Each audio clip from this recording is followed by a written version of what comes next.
नमस्कार दोस्तों, मैं हूँ स्पर्शिता। दोस्तों, भारतीय इतिहास के कुछ पन्ने ऐसे हैं जिनका ताल्लुक आज़ादी की लड़ाई से तो नहीं है, उन वजहों से है जिन पर ज़्यादा रोशनी नहीं डाली गई है। इसी क्रम में 1946 में नौसेना की एक बगावत का जिक्र है जिसे हम रॉयल इंडियन नेवी म्यूटिनी के नाम से जानते हैं। इस बगावत से आज़ादी के राजनीतिक आंदोलन के समांतर एक अलग माहौल पैदा कर दिया। इस माहौल ने अंग्रेजों को इतना खौफजदा किया कि उन्होंने भारत छोड़ने का फैसला जल्दी लिया।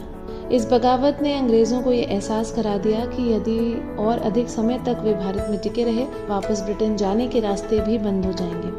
18 फरवरी 1946 को रॉयल इंडियन नेवी के सिग्नल्स प्रशिक्षण संस्थान INS तलवार के गैर कमीशन अधिकारियों और सिपाहियों ने अपने खिलाफ हो रहे बुरे बर्ताव और खराब रखरखाव के मद्देनजर बगावत की।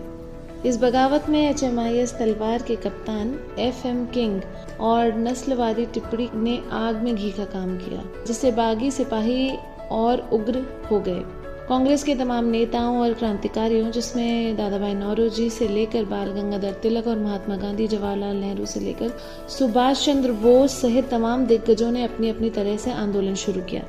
लेकिन इसी बीच जबकि देश में 1942 में भारत छोड़ो आंदोलन का गर्मा गर्म माहौल था, वहीं महज आज़ादी के एक साल पहले यानी 1946 में यह आंदोलन शुरू हुआ था।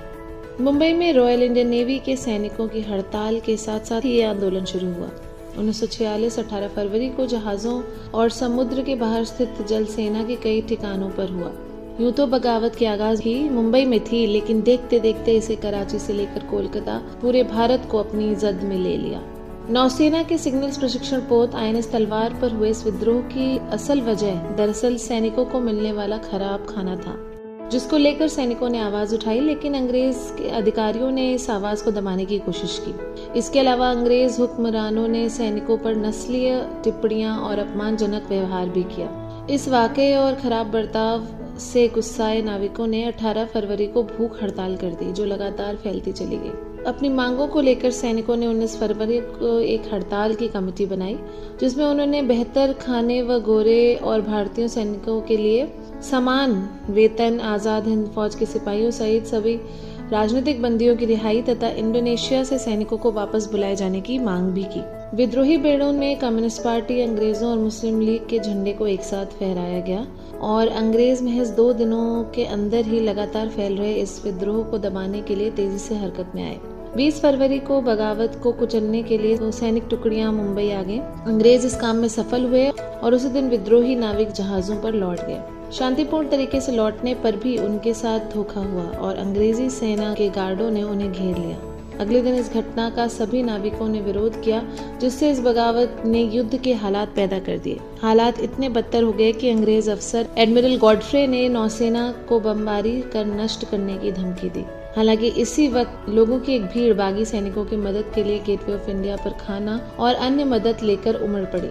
इस बगावत की खबर पूरे देश में आग की तरह फैली। इस बगावत ने धीरे धीरे कराची, कलकत्ता, मद्रास और विशाखापट्टनम के भारतीय नौसैनिकों को दिल्ली, ठाणे और पुणे में मौजूदा कोस्ट गार्ड को भी अपने प्रभाव में लिया और उन्होंने भी हड़ताल शुरू की। इस आंदोलन की आंच इतनी तेज थी कि महज 4 दिनों के भीतर ये बगावत देश के 78 जलयानों और 20 स्थलीय ठिकानों तक फैल गई।